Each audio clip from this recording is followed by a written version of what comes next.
আমন্ত্রণ news 24 sports লাইটে আপনাদের সঙ্গে আছি আমি শাহরিয়ার বাবু। চলুন দর্শক জেনে নেই আজকের খবরের বিস্তারিত রিপোর্টের বাকি অংশে।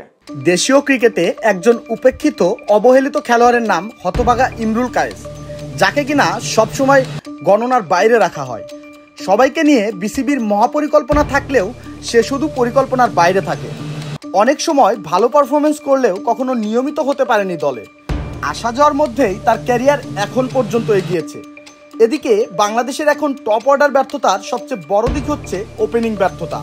কখনো লিটন সৌম্য, আবার কখনো নাইম শেখ, তানজিদ তামিম, আবার মাঝে মাঝে বিজয়ের দেখা মেলে, তবে কেউই সেভাবে নিজেদের জাত চেনাতে পারছে না। কিন্তু এরপরেও দলের বাইরে ইমরুল কায়েস, তামিম ইকবালদের মতো খেলোয়াড়েরা সেই জুৎসই ওপেনার পেতে ইতিমধ্যে কত কাহিনীই না রচনা করলো তারা। অনেকজনকে সুযোগ দেওয়া হচ্ছে বারবার এবং বারবারই তারা ব্যর্থ হচ্ছে। তারপরেও ইমরুলের কথা তাদের স্মরণে আসে না। ওপেনিংয়ে একজন ব্যাটিং প্রতিভাকে তারা এইভাবে অবহেলায় ছুড়ে আড়ালে ফেলে রেখেছে দীর্ঘদিন যাবৎ।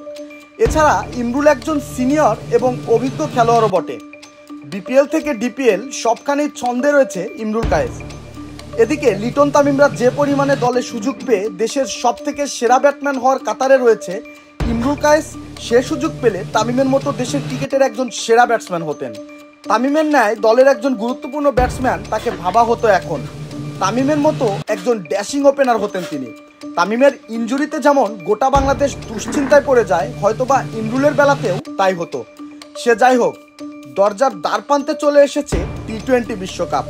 বাংলাদেশ দল গেছে যুক্তরাষ্ট্রে খেলবে টি-20 বিশ্বকাপ। তার আগে যুক্তরাষ্ট্রের বিপক্ষে 3 ম্যাচের টি-20 সিরিজ খেলবে টাইগাররা, যার প্রথম ম্যাচ হার দিয়ে শুরু করেছে শান্ত বাহিনী। আজ 23 মে মঙ্গলবার বাংলাদেশ সময় রাত 9টায় যুক্তরাষ্ট্রের বিপক্ষে দ্বিতীয় টি-20 ম্যাচে মাঠে নামবে বাংলাদেশ। যুক্তরাষ্ট্রে পাড়ি দেওয়ার পরে বাংলাদেশ দল রিভিউ ক্রিকেট কমপ্লেক্স স্টেডিয়ামে অনুশীলন করছে। মজার ব্যাপার হলো, গ্যালারি ও ড্রেসিং রুম ছাড়া এই মাঠে যুক্তরাষ্ট্রের বিপক্ষে খেলতে নামবে টাইগাররা। এদিকে বাংলাদেশ দলের অবহেলিত ক্রিকেটার ইমরুল কায়েস, বাংলাদেশ দলের হয়ে তিনি যতদিন খেলছেন কোনোদিনও তার পারফরমেন্সে বাদ পড়ার কথা ছিল না। তবে বিভিন্ন রাজনৈতিক শিকার হোক বা অন্য কোনো কারণে হোক, ইমরুল কায়েসকে বাদ দিয়েছিল বাংলাদেশ ক্রিকেট বোর্ড। অবহেলিত ইমরুল কায়েসকে নিয়ে নানান সময়ে নানান খবর বেরিয়েছে। কখনো বেরিয়েছে তিনি আর বাংলাদেশের হয়ে খেলবেন না, আবার তো কখনো বেরিয়েছে তিনি যুক্তরাষ্ট্রের হয়ে খেলবেন, এমনই এক খবর বেরোলো এবার। এমনটাই গুঞ্জন উঠেছে সোশ্যাল মিডিয়াতে, যেখানে বলা হচ্ছে ইমরুল কায়েস যুক্তরাষ্ট্রে পাড়ি দিচ্ছেন। বাংলাদেশে অবহেলার শিকার হয়ে ইমরুল কায়েস বাংলাদেশ ছেড়ে যুক্তরাষ্ট্রের হয়ে খেলবেন।